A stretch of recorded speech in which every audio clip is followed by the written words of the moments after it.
আদালতের নির্দেশে অবশেষে গ্রুপ সি গ্রুপ ডির দাগি তালিকা প্রকাশ করলো এসএসসি। গ্রুপ সি ও গ্রুপ ডির দাগিদের তালিকা প্রকাশ করলো কমিশন আদালতের নির্দেশে। আরো বিস্তারিত জানাবেন আমাদের প্রতিনিধি কৃষ্ণেন্দু অধিকারী। কৃষ্ণেন্দু,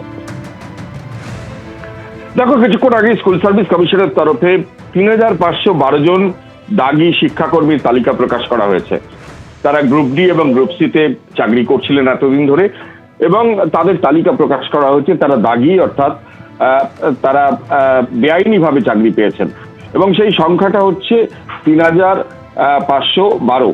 এবং সেটাই দেখা যাচ্ছে যে আগে রোল নাম্বার এবং নাম দিয়ে শুধুমাত্র প্রকাশ করা হয়েছিল সেই তালিকা। এখন রোল নাম্বার, নামের সঙ্গে সঙ্গে তার কি পোস্ট, অর্থাৎ সে ক্লার্কে চাকরি করতেন, না গ্রুপ ডিতে চাকরি করতেন, বা পিওনে চাকরি করতেন, সেই সমস্ত ডিটেল পোস্ট এবং তার অভিভাবকের নাম এবং তার জন্ম তারিখ দিয়ে বিস্তারিত তালিকা আজকে প্রকাশ করা হয়েছে। স্বাভাবিকভাবে বা স্বতঃস্ফূর্তভাবে এই তালিকা স্কুল সার্ভিস কমিশন প্রকাশ করেছে এমনটা মনে করার কোনো কারণ নেই। কারণ তুমি জানো যে গত সোমবারই হাইকোর্টের তরফে স্পষ্ট নির্দেশ দেওয়া হয়েছিল যে গ্রুপ সি এবং গ্রুপ ডি যাদের নিয়োগ দিয়ে 2016 স্কুল সার্ভিস কমিশন নিয়োগপত্রের সুপারিশ দিয়েছে, তাদের যে মধ্যে যারা দাগি তাদের তালিকা বিস্তারিতভাবে প্রকাশ করতে হবে। শুধুমাত্র নাম এবং রোল নাম্বার দিয়ে প্রকাশ করলে তাদের যে পরিচয় সেটা প্রকাশ্যে আসছে না। তাদের একই নামে একাধিক ব্যক্তি থাকতে পারে, সুতরাং চিহ্নিত করা যাচ্ছে না। তাদের নির্দিষ্টভাবে চিহ্নিত করার জন্য বিস্তারিত তথ্য দিতে হবে। সেই আদালতের কার্যত গুতোর ঠেলায় বলা যেতে পারে আজকে স্কুল সার্ভিস কমিশন সেই দাগিদের তালিকা প্রকাশ্যে এনেছে, এবং সেখানে দেখা যাচ্ছে নাম, রোল নাম্বার তো আছেই, পাশাপাশি পোস্ট এবং যে ডেট অফ বার্থ এবং অভিভাবকের নাম, জন্ম তারিখ, একাধিক তথ্য দিয়ে সেই তালিকা আজকে প্রকাশ্যে আনা হয়েছে। এবং তুমি জানো যে স্কুল সার্ভিস কমিশন ইতিমধ্যেই গ্রুপ সি এবং গ্রুপ ডির নতুন নিয়োগের ব্যাপারে একটা বিজ্ঞপ্তি জারি করেছে, এবং যেটা জানা যাচ্ছে প্রায় ৮ লক্ষ ছাড়িয়ে গেছে সেই আবেদনের সংখ্যা। এবং সেখানে দাগিরা কি যদি বুঝতে পারেন, সেই সম্ভাবনা আটকাতেই আদালতের এই পদক্ষেপ এমনটাই মনে করা হচ্ছে।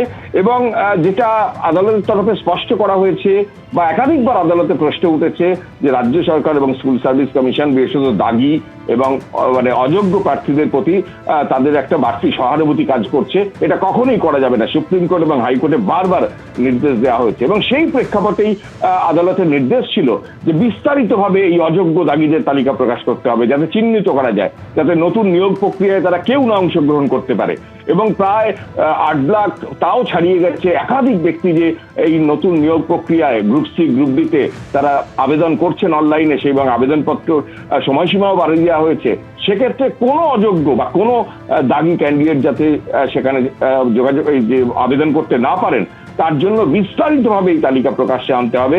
এবং সেই প্রেক্ষাপটে স্কুল সার্ভিস কমিশন আজকে ৩,৫১২ জন এই দাগি শিক্ষাকর্মীর তালিকা প্রকাশ্যে এনেছে, যারা অযোগ্য, যারা দুর্নীতির মাধ্যমে তাদের চাকরি হয়েছে, স্বাভাবিক মেধার ভিত্তিতে যাদের চাকরি হয়নি, যারা পরীক্ষা নিয়ামক সংস্থা, যারা পরীক্ষার এই নিয়োগের সুপারিশপত্র দেয়, সেই সংস্থায় স্কুল সার্ভিস কমিশন আজকে সেই তালিকা প্রকাশ্যে এনেছিল। আগেও আনা হয়েছিল, কিন্তু তাদের নাম এবং রোল নাম্বার ছিল, এবং আদালতের কার্যত ভৎসনার পরে আজকে সেই তালিকা প্রকাশ্যে আনা হয়েছে। একেবারে কৃষ্ণেন্দু, তুমি আমাদের সঙ্গে থাকো। অর্থাৎ আদালতের নির্দেশ মেনে এবার দিতে বাধ্য হলো এসএসসি। আপনাদেরকে জানিয়ে রাখি, আদালতের নির্দেশে অবশেষে দাগি শিক্ষাকর্মীদের তালিকা প্রকাশ করলো school service commission. Group C ও গ্রুপ ডিদের তালিকা প্রকাশ, ৩,৫১২ জন দাগি শিক্ষাকর্মীদের তালিকা প্রকাশ করলো কমিশন। একেবারে রোল ও নাম্বার দিয়ে, যেটা আগে তালিকা প্রকাশ করেছিল, এবার অভিভাবকের নাম, জন্ম তারিখ দিয়ে দাগিদের বিস্তারিত তালিকা প্রকাশ।